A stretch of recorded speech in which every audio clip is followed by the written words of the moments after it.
What's up, everyone? Back for another beer review, and today I'll be reviewing yet another collaboration beer. This time between the Toppling Goliath Brewing Company, and they're out of Decorah, Iowa, and the North Park Beer Company, and they're out of San Diego, California, and this is their Dino Park. So they're calling this one a Double IPA with Citra, Strata, and Galaxy hops. It comes in at 7.8% alcohol by volume. No IBUs listed in time of review. This can is just under 5 weeks old. So this one just showed up about a week ago. And I've only had 2 friends check this one into Untappd, and one of them just so happened to be a very good friend of mine and fellow beer tuber, Tyler, over at South 10 Beer Reviews, and he loved this. Now, he didn't review it on his channel, but he said it was a great collab, and that's all I needed to hear. But also, I mean, when it comes to Toppling Goliath and North Park, they make great hop-forward beers, and I've had quite a few beers from each of them, and they're just good. So how can this collaboration miss? Well, it could, but I'm anticipating this one is going to be quite good. Let's just say that. Plus, you got Citra, Strata, Galaxy. Like, you got 3 good hops there. Let's give it a pour. Give it a pour. Woodcock Brother? No, we're just going to go like this. Yeah, so it looks like hop juice. That's what it looks like. I use this big glass just so I could give maybe an aggressive pour, get a decent head in there, and fill the glass with most of the beer as well. So yeah, that looks beautiful. It has that deep honey orange color, very murky and turbid. 2 fingers of an, we're gonna say like khaki. Well, that's like, no, I'm gonna say khaki. It's like a off-white, we'll say. It's almost approaching khaki, like, or like a light tan, but it will say off-white, creamy looking head. Just absolutely fantastic looking, hazy double IPA without question. Let's get a nose. That smells fucking, it's just under 5 weeks old, but it smells so fresh. Tons of like mandarin orange, tangelo, which is a grapefruit and tangerine hybrid. Just a lot of like ripe citrus, juicy ripe citrus. But then there's a big pineapple, like a ripened pineapple. Honeydew melon.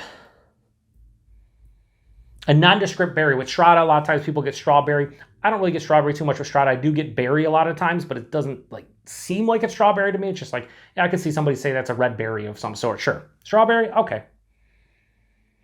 Yeah, so heavy, juicy citrus vibes. There's nice ripened pineapple, honeydew melon, little bit of that nondescript red berry.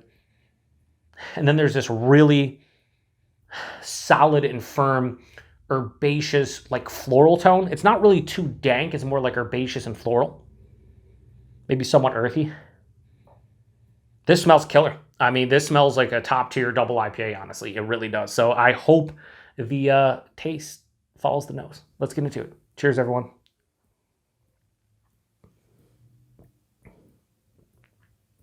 Yeah, that's quite delicious. Yup. Nailed it. They nailed it. And I see why Tyler really dug this one. This is just, it's everything you kind of want from a hazy double IPA. It's juicy, it's fruity, has some nice sweetness to it, but it's pretty well balanced. Mouthfeel and body are pretty fucking dynamite. So let's get into the body and mouthfeel. 7.8%. This is higher side of medium, lower side of full. I'd say more to the higher side of medium, so appropriate for almost 8%. The mouthfeel, it has a nice crispness. It's spritzy on the palate, but on the finish, it kind of evolves on the palate into this nice, soft, smooth, almost airy and creamy kind of body on the second half. So when you first take a sip, the front of it's like, oh, you know, that's nice carbonation. But by the time you swallow it, it has I'm not going to say necessarily soft, but more of a smooth creaminess, almost airy on the finish. Kind of reminiscent, but not to that degree of like Pliny the Elder that I reviewed recently, where like, oh man, you know, it's very crisp, but then it's like, man, the second half of the palate, that mouthfeel just, it kind of just steps it up a notch, at least for me. So body, appropriate, mouthfeel, really cool. The taste, the nose pretty much carried over, maybe not to a T, but like, you know, close enough. That mandarin orange, tangelo, sweeter tangerine type of note right at the front, sweet and juicy citrus fruits. Passes through ripened pineapple and a little bit of like a honeydew underlying nondescript red berry, maybe a touch of like a passion fruit too, a little bit going on.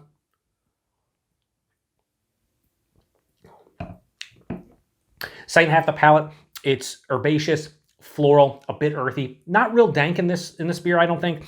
Like, it has a more, maybe even more grassy than anything else. There's like a grassy herbaceousness on the finish. I think that would be more appropriate. This finish is semi-dry with a mild to moderate bitterness. This has a little bit of bitterness, which a lot of times with the hazy styles in the New England doubles, a lot of times they're just too sweet. Don't get me started on triples. Actually, I do like a lot of triples, but again, a lot of times they can lean too sweet. So 7.8%. I mean, some of my favorite double IPAs within the hazy style are Hop Butcher. They're 7.5% hazy double IPAs, they call them. So this is just 0.3% higher. I think that's my range, like 7.5 to 8. Like that's, if I'm going to get a double IPA, I want it in that range because I think the body works and then the sweetness typically isn't overbearing, right? Once you start getting in that 8.5, 9, and even higher region, you kind of lose me personally. So this, I think, is appropriate for, in terms of the sweetness and the balance and everything for something that's 7.8%. Speaking of which, no warming in the chest, nothing on the palate, no astringency, hides it extremely well. Only reason I know it's bigger is because the body would indicate so, and the flavors are very boisterous, something that you probably wouldn't find in a sub 7% hop forward beer. This is just really fucking good. There's no way to put it other than this is just really good.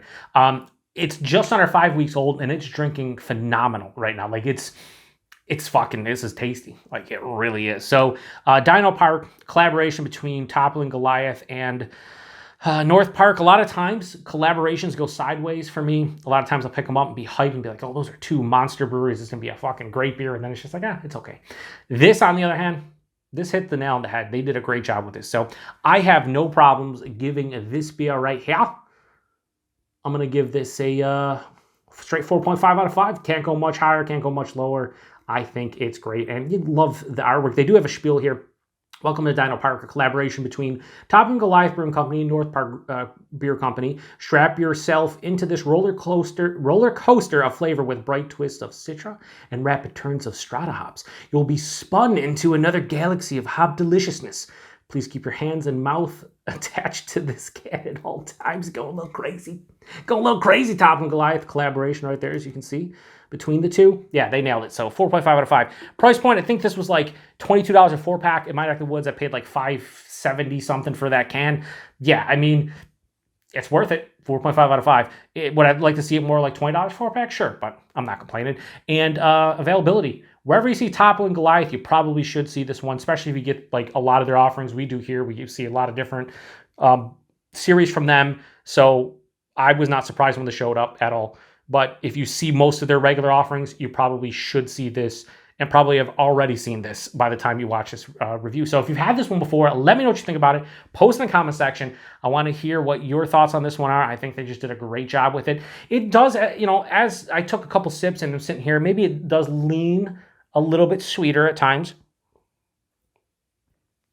but not too much. It's like 55 to 45 in terms of the sweetness compared to like the bitterness and dryness. So slightly unbalanced, very slightly, but it's delicious. So anyway, appreciate everybody stopping by for another beer review here on the Beer Patrol. To the next one, cheers.